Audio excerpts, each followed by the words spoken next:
হযরত মুহাম্মদ সাল্লাল্লাহু আলাইহি ওয়াসাল্লাম এই ঘটনাটি হযরত মূসা আলাইহিস সালামের জবানার। যখন হযরত মূসা আলাইহিস সালাম আল্লাহর বাণী তার গোত্রের মাঝে ছড়িয়ে দিচ্ছিলেন, একদিন হযরত মূসা আলাইহিস সালাম আল্লাহর সাথে কথা বলছিলেন। হারিসা নামক সাপটি তখন সে তুর পাহাড়ের কাছে ছিল।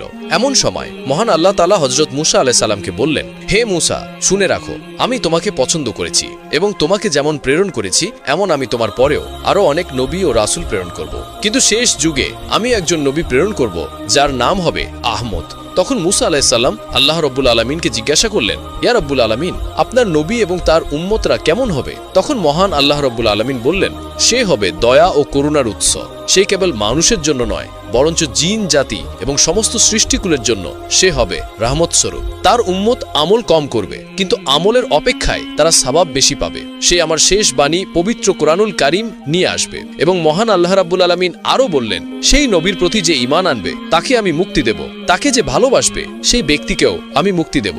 গোপনে গোপনে এই মহা সংলাপটি শুনে হারেসা সাপটির মনে একটি আশার আলো জেগে উঠল। সে মনে মনে ভাবতে লাগলো, যেই নবীকে মহান আল্লাহ রাব্বুল আলামিন এতটা ভালোবাসেন, সেই নবীর মুখ দিয়ে যদি আমি ক্ষমা প্রার্থনা করে দোয়া চাইতে পারি, তাহলে অবশ্যই মহান আল্লাহ রাব্বুল আলামিন আমাকে ক্ষমা করে দিতে পারেন। পরের দিন সকালবেলা মূসা আলাইহিস সালামের সাথে সেই হারেসা সাপটির দেখা হলো। সেই হারেসা সাপটি তখন হযরত মূসা আলাইহিস সালামকে বলল, হে মূসা আলাইহিস সালাম, আমি হারেসা বলছি, আমি একটি সাপ, আপনি পিছনে ফিরে দয়া করে নিচের দিকে তাকান। অতঃপর মূসা আলাইহিস সালাম হাঁটায় অবস্থায় দাঁড়িয়ে গেলেন এবং সে পিছনে ফিরে নিচের দিকে তাকালেন। তখন তিনি দেখতে পেলেন সেই হারেসা সাপটি তাকে ডাকছে। তখন সেই হারেসা সাপটি মৃদু আওয়াজে বলতে লাগলো, ইয়া রাসূলুল্লাহ, হে আল্লাহর নবী, আমি আপনার কাছে একটি অনুরোধ নিয়ে এসেছি। আমি শুনেছি শেষ যুগে একজন নবী আসবেন, তার নাম হবে আহমদ এবং সে দুনিয়ার শেষ নবী হবেন। হে মূসা আলাইহিস সালাম, আল্লাহর নবী, আমি তার সান্নিধ্য অর্জন করতে চাই। আপনি দয়া করে মহান আল্লাহ রাব্বুল আলামিনের কাছে আমার হায়াত দীর্ঘ করার জন্য একটু দোয়া করুন, আমি যেন সেই নবীর যুগ পর্যন্ত বেঁচে থাকতে পারি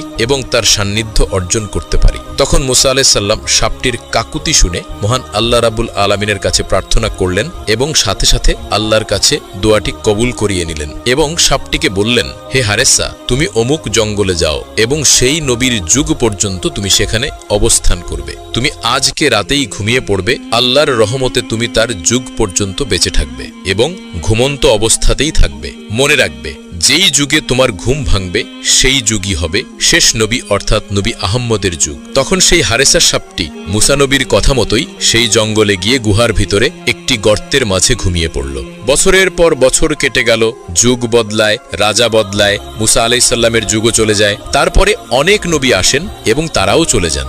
এক পর্যায়ে হযরত মুহাম্মদ সাল্লাল্লাহু আলাইহি ওয়াসাল্লাম জন্ম নেন এবং তিনি ধীরে ধীরে বড় হতে থাকেন। তার শৈশব, কৈশোর সবকিছু পেরিয়ে তিনি যুবক